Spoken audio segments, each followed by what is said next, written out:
est satisfait au lycée technique de Saint-Milima après une semaine intense de cours de remise à niveau. Ils sont une cinquantaine d'enseignants qui, durant la dernière semaine des congés de Pâques, ont encadré près de 750 élèves de classe d'examen dans toutes les unités d'enseignement.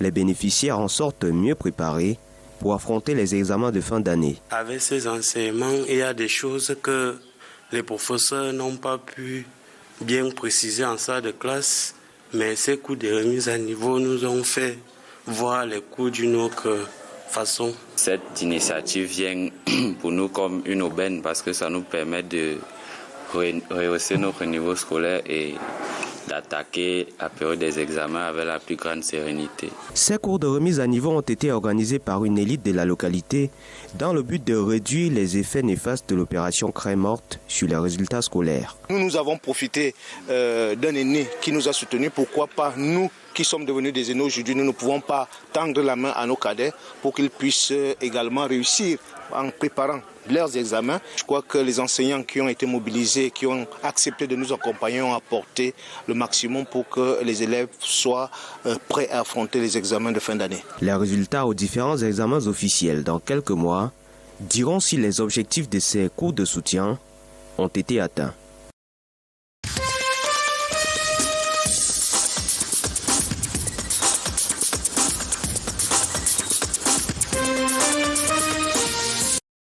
En une année de mise en œuvre, le projet de renforcement de l'inclusion et la protection des personnes déplacées internes à l'ouest et dans le nord-ouest présente des indices prometteuses. Il a fallu qu'on fasse une étude sur le terrain pour savoir dans les communautés hautes, qu'est-ce qui est la barrière à ce que les deux populations puissent interagir ensemble. Donc il y a un ensemble de points qui ont été relevés et sur la base de ce que nous avons relevé, on a fait une formation au comité que nous avons mis en place en communauté pour pouvoir faire des sensibilisations sur le volet cohésion sociale. Pour l'amélioration des conditions de vie des déplacés, le projet s'est axé autour des points touchant au développement des moyens de subsistance, particulièrement l'agriculture et le petit commerce. Mais il reste beaucoup à faire. Il y a 365 ménages que nous voulons appuyer en termes de moyens de subsistance. Et l'appui ici consiste pour certains dans le petit commerce. Et ces personnes seront appuyées à hauteur de 75 000 francs par personne pour relancer le petit commerce. Et en termes d'agriculture, il y a le support que le projet a prévu à hauteur de 50 000 par bénéficiaire et qui est constitué des semences, qui est constitué des engrais et du compost. La rencontre de 2 jours à Yaoundé entre divers acteurs impliqués dans la mise en œuvre de ce projet a pour but de vulgariser les actions visant à améliorer le cadre de vie des personnes déplacées et surtout penser un cadre juridique pour mieux faire face aux violations de leurs droits. Les personnes déplacées internes au Cameroun comme ailleurs ont des droits et ces droits doivent être respectés. Il est plus qu'urgent de mettre sur pied un cadre réglementaire, législatif même, pour permettre aux personnes déplacées internes de se sentir des Camerounais à part entière. Le projet de renforcement de l'inclusion et la protection des personnes déplacées internes à l'ouest et dans le nord-ouest est financé par l'Union européenne.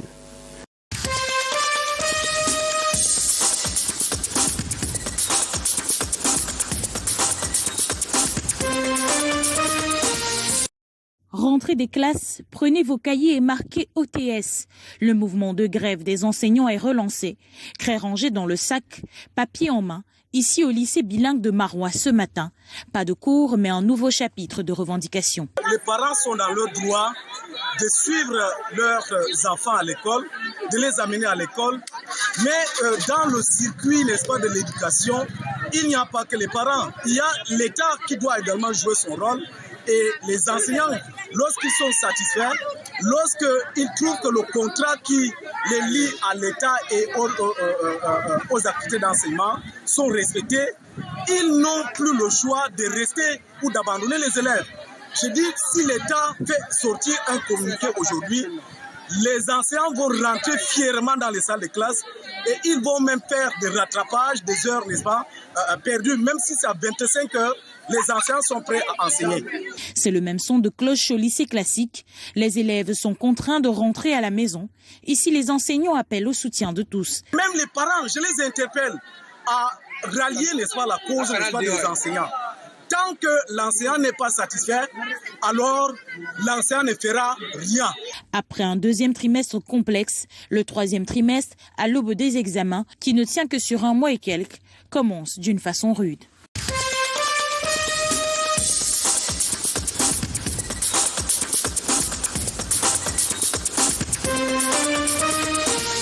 Dr Michel Vondo, Camerounais résident à Madrid, était jusqu'ici connu comme médecin. À la faveur de la causerie citoyenne qu'il vient d'instaurer à Ibolova, on lui découvre un porteur d'idées politiques différentes. Des exercices intellectuels beaucoup plus conscients de la souffrance du peuple. Une intelligence proche de la social-démocratie. Le moment est venu pour dire déjà non. La France est assise sur notre argent. Cet esclavage continue. Il faut déjà que l'Afrique mette de l'intellect sur la table, des actions concrète, une pensée différente, une intelligence politique et économique construite sur le bien du peuple et non de la minorité. Il voit un Cameroun riche de ses immenses ressources humaines et naturelles, mais paradoxalement un mendiant boulimique de l'aide internationale, admis aux urgences avec un bilan délicat. Voilà plus d'un siècle que l'aide au développement proposée comme thérapie ne marche pas. Quand quelque chose ne fonctionne pas, comme dit Thomas Sankara, il faut s'en débarrasser. Dans une analyse sans filtre de la situation actuelle de l'emploi, de la santé, de l'économie et de l'industrialisation du Cameroun, Michel Vondo rejoint Joseph Kizerbo pour fustiger l'aide d'alliés soi-disant. Il faut s'affranchir et se prendre en main. On ne développe pas, on se développe. Fin de citation.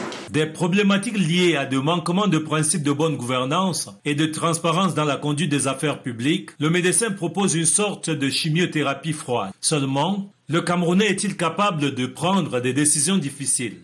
C'est un pavé qui est jeté dans la mare, parce que plus que jamais, le Cameroun est à la croisée, n'est-ce pas, des chemins. Journalistes, hommes politiques et autres curieux devront désormais s'habituer à l'art d'accoucher des idées, des causeries citoyennes de Marcel Vondo. Exercice qui, au finish, vise à changer des paradigmes actuels pour une prise de conscience collective.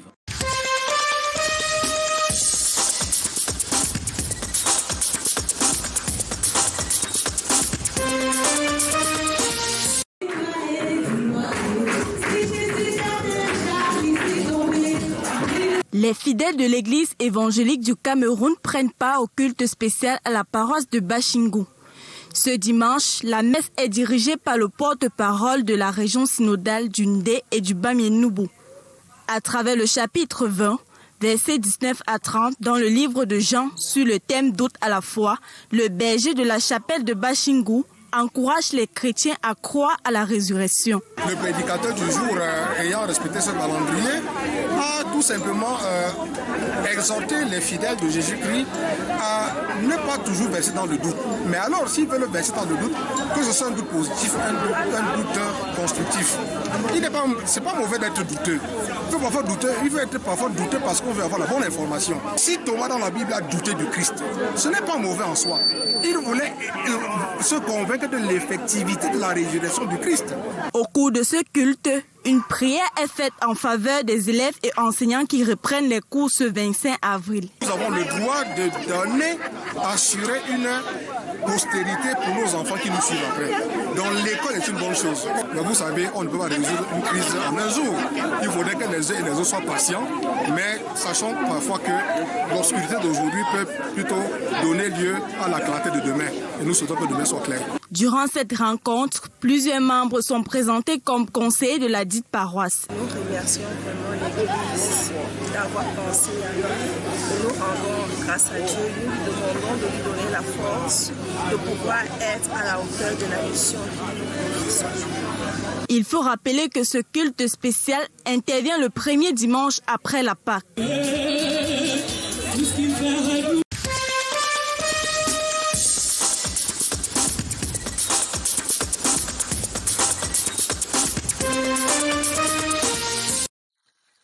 L'opération coup de poing coordonnée par le sous-préfet de l'arrondissement de Ouaza dans le Logo-Néchari a permis de démanteler un vaste réseau de déforestation. Ces brigands, pris en flagrant délit, représentent au moins une vingtaine d'individus. Ce sont des étrangers pour la plupart.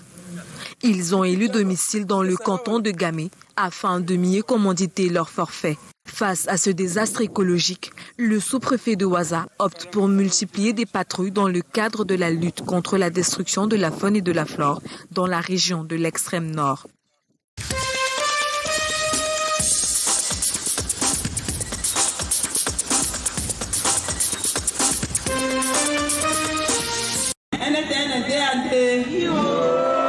Au pays des ancêtres Gbagna de l'Est Cameroun, la tradition est un héritage. C'est ce que Simon Sodéa transmet à son fils, la craque au piton. C'est le moment quand ça arrive, je prends tellement à la salle de séparation, je m'en vais capter. Si je vois les traces, je dis que ça passe. Si c'est dans les trous, quand c'est dans les trous, si je vois que les trous est trop profond, donc je creuse. Que l'enrichissement culturel au Cameroun soit une réalité. Le peuple Baya doit apporter sa contribution dans cet élément qui permet de dire que le Cameroun, c'est l'Afrique en miniature. En témoin des Gbagna venus de l'Afrique, le Moïnam rassemble, chaleur fraternelle partagée, occasion pour jeunes et patriarches de réécrire l'histoire Gbagna. Le ministre des Arts et de la Culture, représenté ici par son secrétaire général. Quand on parle de développement aujourd'hui, lorsque vous ne vous mettez pas ensemble, il n'y a pas de développement. Donc c'est la raison pour laquelle on a fait un arrêt pour essayer de revoir ce qui n'a pas marché les années précédentes et qu'on fasse marcher, n'est-ce pas, pour les futures, les fois prochaines. Contribuer au vivre ensemble dans ce qu'il a de plus précieux pour la cohésion des peuples à l'intérieur de notre pays. Le pari a été atteint et si jamais il y a des couacs, je peux que continuer à demander des excuses aux uns et aux autres parce que la perfection n'est pas de notre monde. C'est au Sénagès de Berthois que ce mouvement d'intégration Gbagna se tient. Le peuple Gbagna est un peuple de la forêt et du sable dont les origines viennent du Soudan, pays oriental de l'Afrique.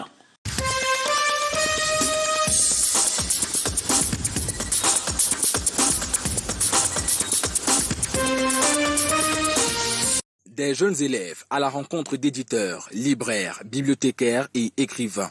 Nous sommes au carrefour des métiers du livre africain, ici à la salle des fêtes d'Aqua de Douala.